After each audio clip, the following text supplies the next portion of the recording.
अब आप सोच के देखिए, जब रेंट इतना है तो अंदर सामान कितनी कीमत का होगा। 1990 में उसामा बिन लादेन ने स्विस बैंक में अकाउंट खोला था। इसी तरह जो बैंक स्टेटमेंट होता है उस पे भी अकाउंट होल्डर का नाम तक नहीं होता है। तो पता चला कि पिछले 13 साल का भी रिकॉर्ड तोड़ दिया इंडियंस ने स्विस बैंक में पैसा जमा करने में। कि इस पर्टिकुलर सेलिब्रिटी की जब जांच हुई तो उसमें स्विस बैंक का ट्रैवलर्स चेक पकड़ा गया। लेकिन उसामा बिन लादेन का जो स्विस अकाउंट था उसमें 6 साल तक उसमें कोई एक्टिविटी नहीं हुई थी। लेकिन स्विस बैंक फेमस है अपने नंबर्ड अकाउंट के लिए, और लोग गोल्ड और डायमंड जैसी चीजें खरीद के इन बंकर्स में रखते हैं और कोड के साथ अपनी पीढ़ी दर पीढ़ी को ट्रांसफर करते रहते हैं। उसके बाद जो स्विस अकाउंट के जो अकाउंट होल्डर थे उनकी भी लिस्ट आ गई, लेकिन एक चवन्नी तक इंडिया में वापस नहीं आई। जेम्स बॉन्ड की movie the world is not enough में जेम्स बॉन्ड ने कहा था कि अगर आप एक स्विस बैंकर पे भरोसा नहीं कर सकते तो पता नहीं दुनिया का क्या होगा। ऐसे ही कई मूवीज हैं जिनमें स्विस बैंक के एम्प्लॉइज के ऊपर गन तक रख दी गई है, लेकिन वो फिर भी इंफॉर्मेशन नहीं बताते हैं। तो सबसे पहली चीज तो ये है कि ऐसा क्या रीजन है कि Swiss bank all over world में इतना फेमस है। इंडिया के पावरफुल और अमीर लोग अपने एसबीआई बैंक को छोड़ के गवर्नमेंट से छुपा के स्विस बैंक में पैसा क्यों डालते हैं? इससे फायदा क्या होता है, और क्या मैं इंडिया में बैठ के स्विस बैंक में अकाउंट खुलवा सकता हूं? डॉक्यूमेंट्स क्या लेते हैं? ये स्विस बैंक के अंदर जो नंबर्ड अकाउंट इतना फेमस क्यों है? ये सारी चीजें डिटेल में डिस्कस करेंगे। उससे पहले एक चीज ब्लैक मनी समझ लेते हैं, उसके बाद सारी चीजें क्लियर हो जाएंगी। देखिए, कोई भी ऐसा पैसा जिसका सोर्स आप गवर्नमेंट से छुपा रहे हैं वो ब्लैक मनी है। अब इसमें एक सोर्स तो इलीगल एक्टिविटी करके छुपाया जाता है, जैसे बेटिंग, एक्सटॉर्शन, स्मगलिंग, और दूसरा लीगल एक्टिविटी करके, जैसे एक दुकानदार सामान बेच रहा है। ये कोई इलीगल एक्टिविटी नहीं है, लेकिन अगर वो सामान बेच के बिल नहीं दे रहा है और कैश में पैसा लेके घर में जमा कर रहा है तो ये ब्लैक मनी हुआ। एक आइडियल इकोनॉमी में हर ट्रांजैक्शन का रिकॉर्ड गवर्नमेंट के पास होना चाहिए, और जिसका रिकॉर्ड नहीं है, टैक्स नहीं मिल रहा है, वो ब्लैक मनी है। और ये जो ब्लैक मनी है, इस ब्लैक मनी को आप आसानी से खर्च नहीं कर सकते कि मार्केट में गए और आप खर्च करने लगे। इसको छुपाने और ब्लैक को व्हाइट करने के लिए लोग अलग अलग तरीके अपनाते हैं, जिसमें से एक स्विस बैंक में पैसा रखना बहुत ही फेमस है। देखिए, ये जो स्विस बैंक हम वर्ड यूज करते हैं, ये कोई अकेला बैंक नहीं है। स्विट्जरलैंड के सारे बैंक्स को स्विस बैंक बोला जाता है, लेकिन स्विट्जरलैंड के कुछ रूल्स ऐसे हैं जिनकी वजह से स्विट्जरलैंड के बैंक्स ऑल ओवर वर्ल्ड में फेमस हैं। ईयर 1713 में स्विट्जरलैंड गवर्नमेंट ने एक लॉ बना दिया कि कोई भी बैंक अपने कस्टमर की कोई भी डिटेल्स नहीं शेयर करेगा। और जब ऐसा बोला गया तो स्विट्जरलैंड की जो कैपिटल है जेनेवा, फ्रांस और बाकी यूरोपियन कंट्री के जितने भी रिच और पावरफुल लोग थे स्विट्जरलैंड में पैसा रखने लगे। और यहीं से शुरू होता है स्विस बैंक्स के अंदर एक सीक्रेसी और साइलेंस का कल्चर, जो आज की डेट में स्विस बैंक्स के लिए बहुत इंपॉर्टेंट बन गया है। इस रूल के बाद स्विट्जरलैंड के अंदर जो बाहर से पैसे का फ्लो आ रहा था वो इनकी गवर्नमेंट के लिए काफी फायदेमंद साबित होने लगा। इसके बाद 1934 में फिर से स्विट्जरलैंड गवर्नमेंट ने एक और लॉ पास किया, बैंकिंग एक्ट ऑफ 1934, जिसके आर्टिकल 47 के तहत अगर स्विट्जरलैंड का कोई भी बैंक अपने कस्टमर की डिटेल्स ऑल ओवर वर्ल्ड की किसी भी गवर्नमेंट को या फिर टैक्स एजेंसी को शेयर करता है तो एक पनिशेबल ऑफेंस होगा। फिर चाहे वो डिटेल्स किसी क्रिमिनल की ही क्यों ना हो, कोई भी अगर इसको वायलेट करता है तो उसको 5 साल तक की सजा होगी। ये जो लॉ बनाया गया, ये ऑल ओवर वर्ल्ड में सबसे स्ट्रिक्ट बैंकिंग लॉ उस टाइम पे भी था और अभी भी है। ये सब देख के दुनिया भर के रिच और पावरफुल लोगों के लिए स्विट्जरलैंड एक अट्रैक्टिव डेस्टिनेशन बन गया, क्योंकि उनको अब अपनी ब्लैक मनी और अपार संपत्ति के लिए किसी को जवाब देने की जरूरत नहीं है, अपने खुद के देश की गवर्नमेंट तक को नहीं। उसामा बिन लादेन तक की पहली पसंद स्विस बैंक थी, वो अभी मैं लास्ट में बताऊंगा जब इंडियन सेलिब्रिटीज के जब नाम सामने आएंगे उसमें। स्विट्जरलैंड की सबसे बड़ी खासियत ये थी और अभी भी है कि ये देश पॉलिटिकली न्यूट्रल है। अब जैसे अगर पाकिस्तान में इस तरह का बैंक होता तो इंडियंस इसमें पैसा रखने में अवॉइड करते, भले कितना ही अच्छा बैंक होता। लेकिन स्विट्जरलैंड की किसी से भी दुश्मनी नहीं है। कोल्ड वॉर के टाइम पे भी जब सब देशों की मजबूरी थी अमेरिका और सोवियत रशिया में से किसी एक की साइड लेने की, तो उस टाइम पे भी स्विट्जरलैंड न्यूट्रल था। सेकेंड वर्ल्ड वॉर में भी स्विट्जरलैंड ने न्यूट्रलिटी का रास्ता चुना। ईयर 1501 से लेके आज तक कोई भी वॉर नहीं की है स्विट्जरलैंड ने। देखिए, ये चीज एक देश के लिए बहुत बड़ा एडवांटेज है। कैसे है वो मैं भी आपको बताता हूँ। वर्ल्ड वॉर के टाइम पे जिन देशों को लगता था कि हिटलर हम पर अटैक करके हमारे पैसे वगैरह लूट लेगा, वो सारे देशों के लोगों ने अपना पैसा स्विट्जरलैंड में रखना शुरू कर दिया। अभी रिसेंटली भी कुछ डॉक्यूमेंट अनकवर हुए जिनसे पता चलता है कि 1944 में जर्मनी के इंटीरियर मिनिस्टर हेनरिच हिमलर ने भी स्विट्जरलैंड में एक स्पेशल ट्रेन भेजी थी जिसमें हजारों करोड़ का सोना, ज्वेलरी और पेंटिंग्स थी जो स्विस बैंक के वॉल्ट में जमा की गई। अब देखिए, ऐसा नहीं है कि स्विस बैंक में सिर्फ सुपर रिच या फिर ब्लैक मनी वाले लोग ही पैसा जमा करते हैं। कई बार लोग प्राइवेसी के अलावा और भी कई रीजंस की वजह से यहाँ पे पैसा जमा करते हैं। जिन देशों में गवर्नमेंट अनस्टेबल होती है या जहाँ के बैंक्स जो हैं वो क्रेडिबल नहीं होते, वहां के लोग भी स्विस बैंक में पैसा जमा करते हैं। और इसके साथ साथ स्विट्जरलैंड की जो करेंसी है स्विस फ्रैंक, वो वर्ल्ड की प्रीमियम करेंसी में से एक माना जाता है उसको। तो इन सारी चीजों की वजह से लोगों को बाकी कंट्री के कंपैरेटिवली स्विट्जरलैंड के बैंक पे ज्यादा भरोसा रहता है और ये चीज स्विट्जरलैंड बहुत ही अच्छे से समझता है। इसलिए G20 कंट्री हो या फिर OECD कंट्रीज के ग्रुप हो, इन सब ने time to time Switzerland government के ऊपर काफी प्रेशर बनाया कि आप अपने रूल्स को थोड़ा ढीला करो, लेकिन स्विट्जरलैंड गवर्नमेंट सबको नजरअंदाज करती रही। इनफैक्ट और स्ट्रिक्ट रूल बनाया गया कि अगर कोई बैंक ऑफिशियल इंफॉर्मेशन बैंक के बाहर देता है तो ये एक पनिशेबल ऑफेंस कंसीडर किया जाएगा। अब ये देखते हैं कि स्विस बैंक में अकाउंट कैसे खोला जाता है। देखिए, पूरी दुनिया के अंदर किसी भी कंट्री का रेजिडेंट स्विस बैंक के अंदर अकाउंट खोल सकता है। आपके और हमारे जैसे लोग भी घर बैठ के अकाउंट खोल सकते हैं स्विस बैंक के अंदर, लेकिन बस एक दिक्कत है कि 1 मिलियन स्विस फ्रैंक होने चाहिए कम से कम, बाकी मैक्सिमम तो कितने भी हो सकते हैं। स्विस बैंक में अकाउंट खोलने के लिए आपकी मिनिमम एज 18 साल होनी चाहिए, एक वैलिड पासपोर्ट जिसकी वैलिडिटी 6 मंथ तक एटलीस्ट हो। लेकिन इसके साथ साथ ये आपका एक रिज्यूमे भी सबमिट करवाते हैं जिसमें आपकी स्किल से लेके आप क्या क्या काम करते हैं और कब कब कहां कहां काम किया वो सारी डिटेल्स होती हैं। जो फंड आप सबमिट करोगे, ये फंड आपके पास किस तरीके से आया है, इसकी डिटेल्स भी आपको देनी होती है। स्विट्जरलैंड में आप किसी भी टाइम जोन और किसी भी लैंग्वेज में कनेक्ट कर सकते हो। इंटरनेशनल कस्टमर के लिए हर फैसिलिटी अवेलेबल है। देखिए, पहले तो काफी सिंपल प्रोसेस था, लेकिन स्विट्जरलैंड पे काफी इंटरनेशनल प्रेशर आया और नए नए मनी लॉन्ड्रिंग लॉ भी आए, इसलिए पहले के कंपैरेटिवली थोड़ा टफ हो गया है स्विस बैंक में अकाउंट खुलवा के पैसा जमा करना। लेकिन इन सब स्ट्रिक्टनेस के बाद भी कोविड के बाद से स्विस बैंक में और पैसा आने लगा। जो मैंने वर्ल्ड वॉर का एग्जाम्पल दिया था, आज जो यूक्रेन रशिया का वॉर चल रहा है उसमें भी सेम चीज रिपीट हो रही है। अनसर्टेनिटी की वजह से यूक्रेन और रशिया के लोग अपना पैसा सेफ जगह रखना चाहते हैं, इससे डिमांड काफी बढ़ गई है स्विस बैंक की।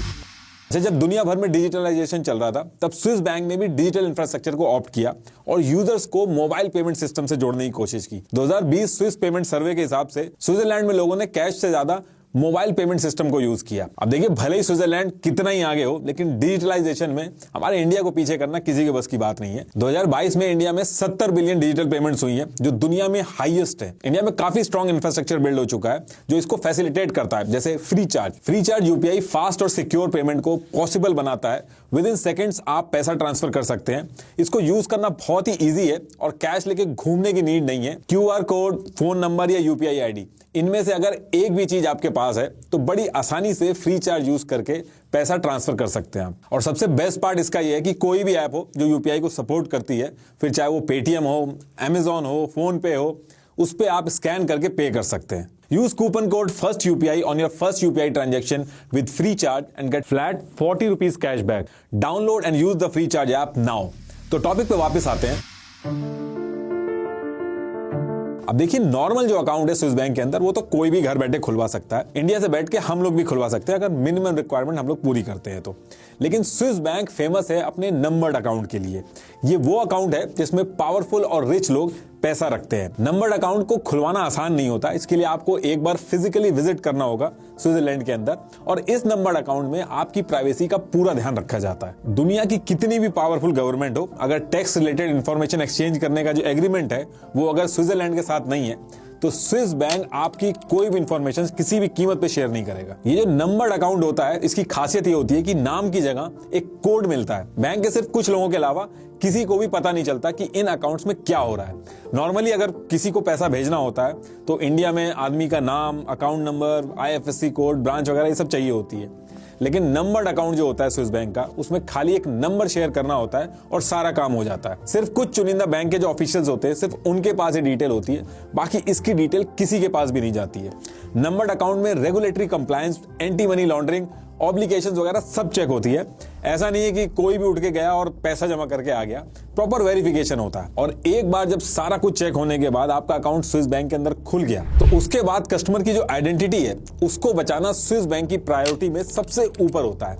नंबर्ड अकाउंट के लिए स्विस बैंक का जो कंप्यूटर होता है उसमें कस्टमर का नाम तक नहीं आता है। बैंक का कोई भी एम्प्लॉय आपकी आइडेंटिटी नहीं देख सकता। साथ ही अगर कोई साइबर क्राइम होता है तो भी आपका नाम बाहर नहीं आता है। इसी तरह जो बैंक स्टेटमेंट होता है उस पे भी अकाउंट होल्डर का नाम तक नहीं होता है, सिर्फ एक नंबर होता है जो पूरा अकाउंट का बेसिस होता है। इस नंबर अकाउंट को चलाने में खर्चा भी बहुत आता है। इसका जो एनुअल चार्ज ही होता है वो $300 यानी कि 24,000 से 25,000 रुपए के करीब होता है। अगर आप स्विट्जरलैंड के बाहर रहते हैं तो आपसे बैंक एक नॉन रेजिडेंशियल फी भी चार्ज कर सकता है। इसमें स्विस बैंक ये भी फैसिलिटी देता है कि अगर आप चाहते हो कि बैंक स्टेटमेंट तक आपकी कंट्री में ना जाए तो वो फैसिलिटी भी है, क्योंकि बैंक स्टेटमेंट से गवर्नमेंट तक इंफॉर्मेशन जा सकती है। लेकिन बैंक स्टेटमेंट ना भेजने के लिए उल्टा फीस देनी होती है। बाकी जो बैंक्स होते हैं उसमें बैंक स्टेटमेंट भेजने के लिए अलग से फीस देनी होती है और यहाँ पे उल्टा होता है। काफी साल पहले ये भी पॉसिबल था कि आप नंबर्ड बैंक अकाउंट से सिर्फ नंबर यूज करके इंटरनेशनल वायर ट्रांसफर भी कर सकते थे, लेकिन अब ऐसा नहीं होता। जब आप स्विट्जरलैंड के बाहर से किसी स्विस नंबर अकाउंट में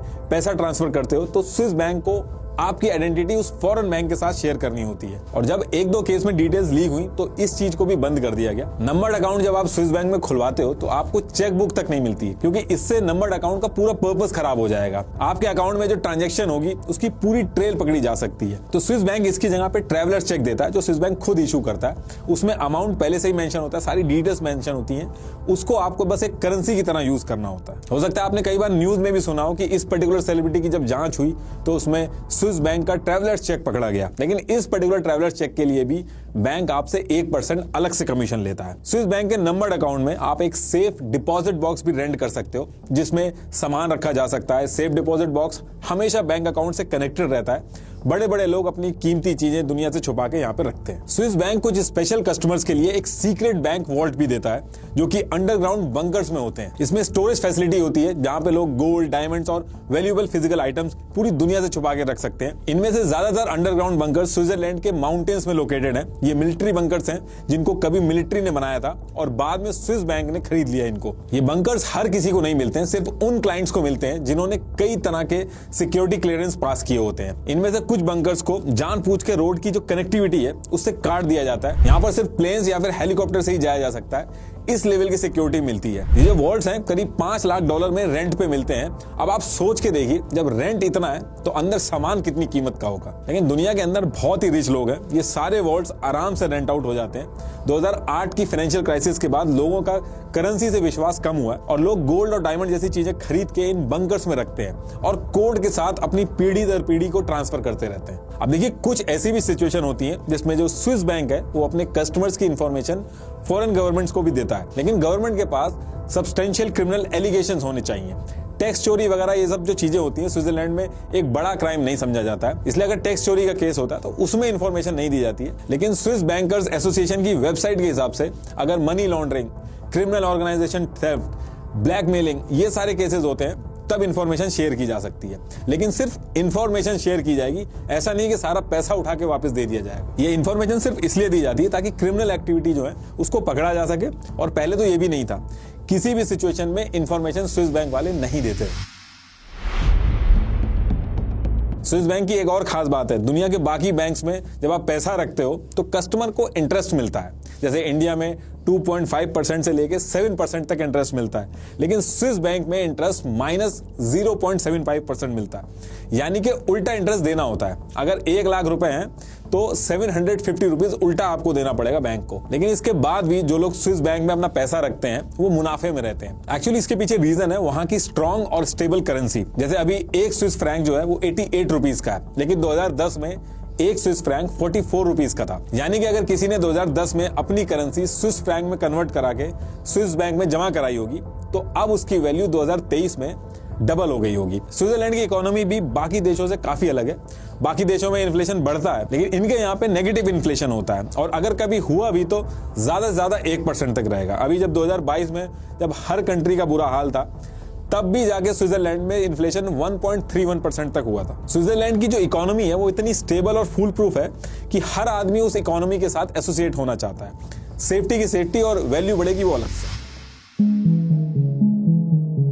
और अगर किसी वजह से स्विस बैंक में अकाउंट होल्डर्स की डेथ हो जाती है तो उस केस में अगर नॉमिनी उसने बता रखा है तो उस केस में तो एज इट इज पैसा ट्रांसफर हो जाता है, सारी डिटेल्स ट्रांसफर हो जाती है उसके नॉमिनी को।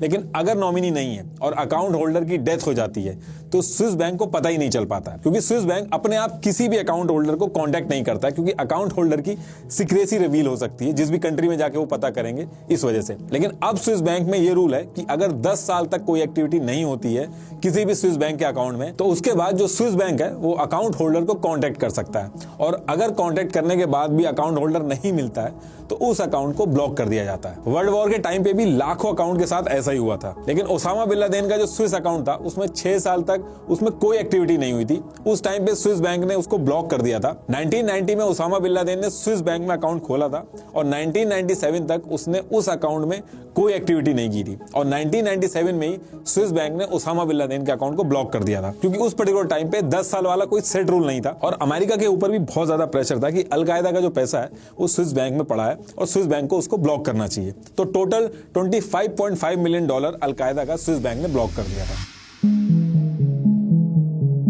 देखिए स्विस बैंक जो कर रहा था इससे एक टाइम के बाद पूरे वर्ल्ड में थोड़ी दिक्कत होने लगी थी, और फिर 2014 में OECD organization for economic cooperation and development ने एक डिक्लेरेशन बनाया कि सभी देश अपने टैक्स पेयर की जो फाइनेंशियल इंफॉर्मेशन है वो एक दूसरे से अब शेयर करेंगे। इस डिक्लेरेशन में 50 देशों ने साइन किया, जिसमें से स्विट्जरलैंड और इंडिया भी थे। और ये वो टाइम था जब इंडिया में आप आए दिन न्यूज में सुनते होंगे कि स्विट्जरलैंड का पैसा इंडिया के अंदर वापस आना चाहिए। इसके बाद मोदी सरकार वादा करके आई कि वो स्विस बैंक से पैसा वापस देश में लाएगी, एक पाई हिंदुस्तान की वापस लाई जाएगी। इन्होंने 2018 में इंडिया और स्विट्जरलैंड का एक ऑटोमेटिक एक्सचेंज ऑफ इंफॉर्मेशन का सिस्टम बनाया, जिसके अंदर इंडियन रेजिडेंट्स के स्विस बैंक्स के खातों की डिटेल जो है, फाइनेंशियल डिटेल जो है, वो स्विट्जरलैंड के बैंक्स इंडिया के साथ शेयर करेंगे। और इसके बाद स्विट्जरलैंड ने स्विस बैंक के इंडियन अकाउंट्स होल्डर जो थे उसकी पहली लिस्ट इंडिया को दी। पहली लिस्ट सितंबर 2019 में आई जिसमें इंडिया के बड़े बड़े लोगों के नाम थे।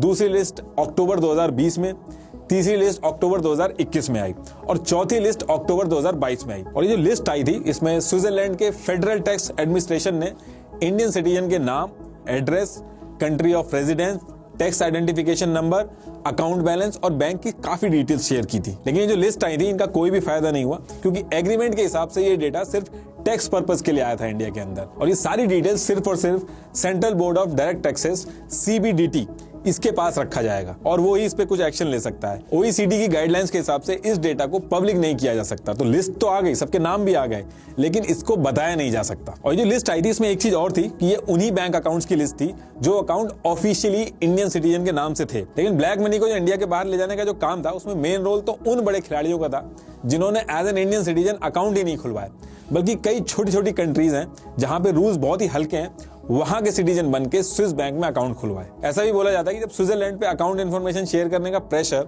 इंडिया की तरफ से बढ़ रहा था, उसी बीच में लोगों ने अकाउंट कहीं और शिफ्ट कर लिए और पैसा डिजिटल करेंसी में शिफ्ट कर लिया, जिसके बारे में स्विट्जरलैंड कोई डिटेल शेयर नहीं करता है। 2015 में इंडियन एक्सप्रेस ने स्विस लीक्स के नाम से कुछ लोगों के नाम पब्लिश किए और बताया कि स्विस बैंक में इनके कितने पैसे जमा हैं। ये वो लिस्ट है इसमें मुकेश अंबानी, अनिल अंबानी, कई चीफ मिनिस्टर्स के भी नाम हैं। आप पॉज करके पढ़ लेना। लेकिन हैरानी की बात यह है कि इस लिस्ट के आने के बाद आप सोचोगे कि स्विस बैंक में ब्लैक मनी जो है इंडिया के लोगों ने कम कर दी होगी जमा करना, लेकिन ऐसा बिल्कुल नहीं है। 2020 में जब स्विस नेशनल बैंक की रिपोर्ट आई तो पता चला कि पिछले 13 साल का भी रिकॉर्ड तोड़ दिया इंडियंस ने स्विस बैंक में पैसा जमा करने में। ज्यादातर एक्सपर्ट्स का यह मानना है कि जो इंडियन गवर्नमेंट ये ऑफिशियल डेटा लेके आई है स्विस बैंक का, ये इंडियंस की जो स्विट्जरलैंड के अंदर लीगल वेल्थ है उसका है। तो ये जो डेटा है ये किसी काम का नहीं है। असल में जो ब्लैक मनी इंडिया से स्विट्जरलैंड पहुंचती है वो 5-6 टैक्स हेवन से होके जाती है, मतलब कि किसी और कंट्री से हवाला के थ्रू घुमा के पहुंचाई जाती है, जिससे इंडियन गवर्नमेंट के लिए ये पता लगाना कि कौन सा पैसा किसका है और कहां से आया ये बहुत ही मुश्किल है। देखिए इंडिया में ब्लैक मनी के ऊपर कम से कम पिछले 15 साल से पब्लिक डिबेट चल रही है। पहले ब्लैक मनी खत्म करने के नाम पे नोटबंदी की गई, उसके बाद जो स्विस अकाउंट के जो अकाउंट होल्डर थे उनकी भी लिस्ट आ गई, लेकिन एक चवन्नी तक इंडिया में वापस नहीं आई। अब इसमें दो चीजें हो सकती हैं कि या तो जो लोग ब्लैक मनी घुमा रहे हैं वो इतने शातिर हैं कि अपना एडवांस में अरेंजमेंट करके रखते हैं, उनको पहले से ही पता चल जाता है कि आगे क्या होने वाला है और बच के निकल जाते हैं, या फिर ये हो सकता है कि ज्यादातर पैसा इंडिया के पॉलिटिशियंस का ही हो सकता है या ऐसे लोगों का हो जो पॉलिटिकल क्लास के नजदीक हो। लेकिन अगर ये भी होता तो गवर्नमेंट चेंज भी तो होती रहती है, कभी बीजेपी आती है, कभी कांग्रेस आती है, कभी मिलीजुली सरकार आती है, तो गवर्नमेंट चेंज भी होती रहती है। तो ये लोग ऑपोजिशन के नेता भी पकड़वा सकते थे, लेकिन इसके बाद भी कोई पैसा वापस नहीं आता है, बल्कि डबल पैसा देश के बाहर चला जाता है या या फिर एक चीज ये हो सकती है कि ये सारे मिलके हमको बेवकूफ बना रहे हैं। Thank you.